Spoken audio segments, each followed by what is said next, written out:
I have been there, and I won't call out players by names, okay? So yeah, I have been critical of people on our Sunday night show, whatever, post-game show, and then the next time you're in the locker room on a Wednesday, I have literally been called out in the locker room like, bruh, let me holler at you real quick. You know, side conversations or like, and I have been face to face with people who are not happy with things that I've said. But at the end of the day, I think that if you are authentic and you're not mean-spirited in the way that you talk about guys, I think that's the most important thing, right? You don't ever want it to be personal, you know? Listen, if you're a quarterback, you go out there and you complete 40% of your passes with 2 picks, you stink, and you know you stink. You're just mad that I said it. And so that's important to understand that, like, you know, to have that conversation with a guy. But you're a brother, you're supposed to have my back, you know. Yeah. But you also have to do your job. Yeah, it's difficult. And I would say this earlier in my career, it was an interesting dynamic because I was the same age as the players. And so that was a whole different kind of situation. Like, you know, when I say the same age, within range, I mean, when I first started, I was younger than a lot of the players. And so I would go out, and I'd be in the same club as Alan. It's like, like, you doing your thing, I'm doing my thing, it's cool, as long as nobody, don't get arrested, I won't have to talk about you. It's that simple, right? So you build relationships in different ways. All right, Rick, let me ask you, now seeing as you mentioned the fact that, you know, things are sort of complicated by the fact that you are a black man, right? You're not just journalists. Nope.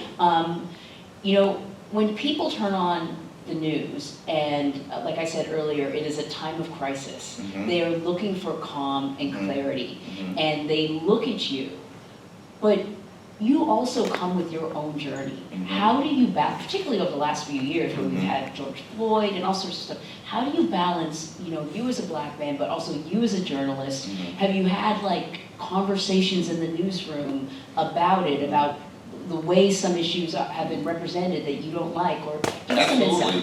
You know, there was a story the other day about these teenagers. I think it was in Limerick Township, and these 3 young black teenagers, I think they were 17 years old, and they wanted to get water guns because their last day of school they were going to have a water gun fight. So they go into Target, and apparently they didn't have enough money to buy these water guns, so they shoplifted. And they were caught by security, called police, and there was this chase in Limerick where the police were chasing these 3 teenagers in a car, and the car crashed, and all 3 of them died. This happened a few days ago. So when we learned in the story, you know, okay, it's okay, police chase ended, crash, and 3 people were killed. So most of the people in my newsroom, this happened in the evenings during my, you know, where we're preparing for my show at 11 o'clock.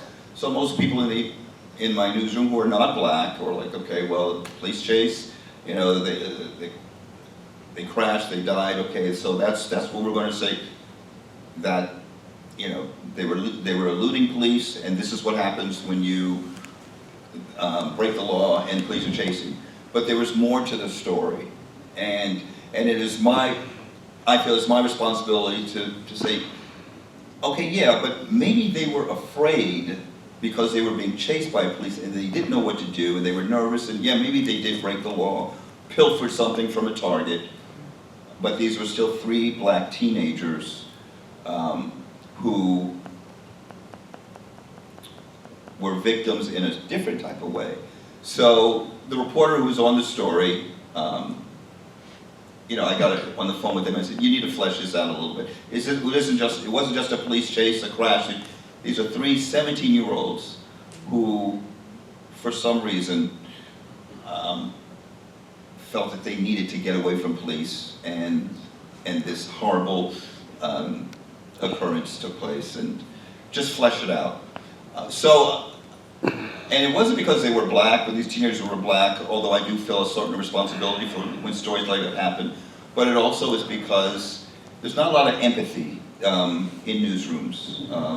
In my newsroom across the country, you know, when crime happens, when unfortunate stories happen, there are more than just the victims of the crime. You know, there's the people who loved the people who are arrested, there's people who love the victims, so I just try to make sure that we're telling the truth, but giving all the facts and not just the headlines, 3 teenagers killed in a car crash as they were leaving police.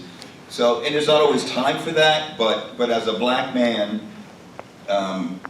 who at 11 o'clock, I do have a lot of editorial content, say that I do at 5 o'clock, or any other show I've done since I've been at 6 ABC.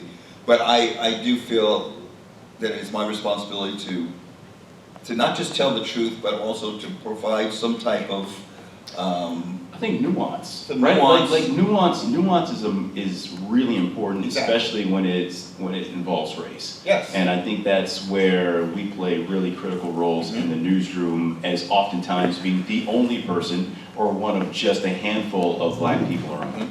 Exactly. So it's just not as cut and dry as we sometimes report it, and sometimes